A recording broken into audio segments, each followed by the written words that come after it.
HDDs, SSDs, and NVMe. Oh my.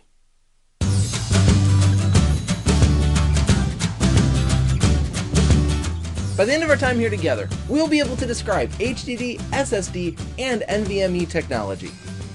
There are a lot of different ways to store our data on a PC. For example, we have hard disk drives or HDDs, we have solid state drives or SSDs, and now we have the newest technology, as of the time of this video at least, called non-volatile memory express. However, that particular technology seems to fall into a different category than the first two. In this video, we want to explore exactly what these different technologies do for us when storing our data.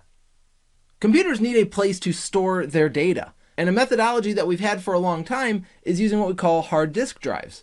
Hard disk drives are magnetic in nature, meaning that it stores its data using magnets. Now, all data in computers consists of ones and zeros. That's it. We live in a binary world, and so we only need to be able to store these two types of information. So when it comes to magnetic hard drives, if we have a sector and we want to store a 1, for example, then we might charge this sector so that it's magnetically charged, and that tells the computer that, hey, this is a 1. Or hey, maybe we're going to leave it uncharged, and because it's uncharged, that means it's a 0. Hard disk drives consist of what we call a platter. This is a circular disk that has a magnetic material spun into this. The magnetic material is what we use to charge and uncharge based on the different sectors and the different values of 1s and 0s that we want to charge. Meanwhile, there's a head that reads the data. It has to read this 1 or this 0. And the way it does that is it moves back and forth this way while the disk spins. If you've ever had the privilege of using a record player to listen to music, then you know what we're talking about here, because the record spins and the needle detects what the music is. The speed at which this disk spins is what we call the revolutions per minute, or RPMs. I remember when I bought my first computer, I got to choose between a 5400 RPM and a 7200 RPM hard drive.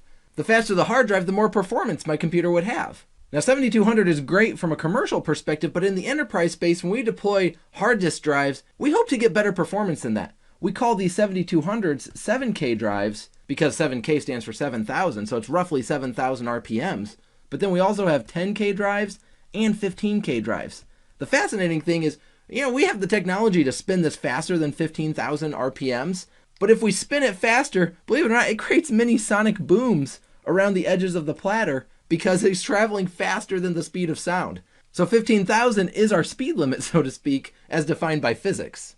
Now, solid-state drives, they don't use magnetic medium. We use an electrical system to keep the data stored. The way we do this is we have a microchip, and within this chip, there are billions of electrical components that we call transistors.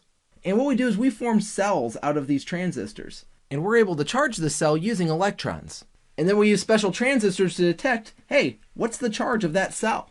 If that cell is below 50% charged, well, that would be a 0. And if that cell is over 50% charged, that would be a 1.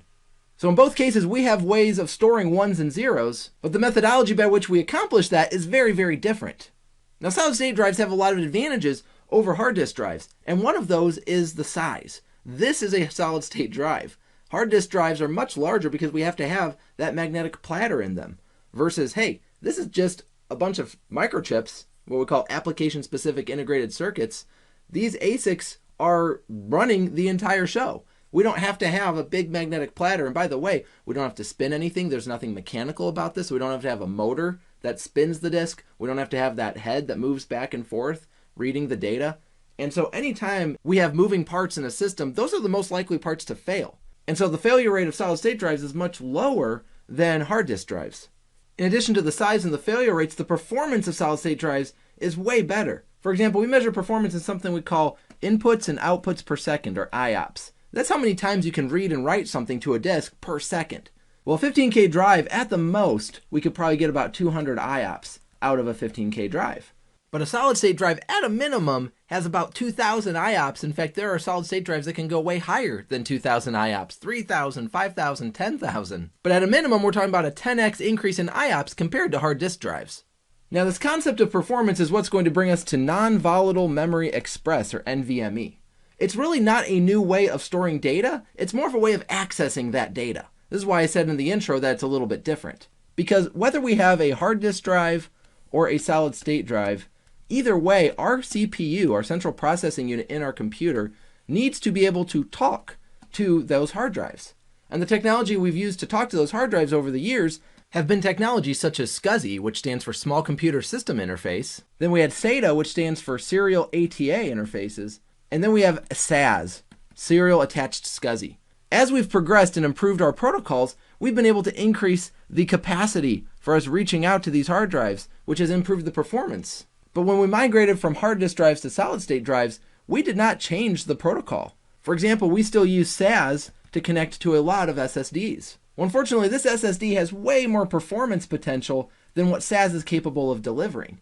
This connection right here has needed to be improved, and that is what we call non-volatile memory express. NVMe takes advantage of PCI Express, or PCIe.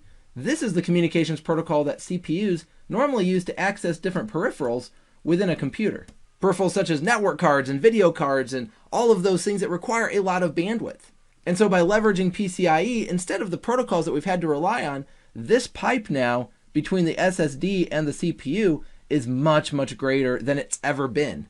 So this is a way of supercharging our solid state drives to be actually able to deliver on the performance that they've been able to deliver for some time. We just haven't had the way of delivering that performance to the CPU. Now, one thing to note about NVMe is that if you're planning to install NVMe drives into, let's say, a server in your data center, you need to make sure that that server is equipped for NVMe, because that does require special connections between the hard disk slots and the motherboard. It has to be PCIe, it can't be any of the other technologies. So it's not just a matter of saying, oh, I'm going to upgrade my SSDs to NVMe drives.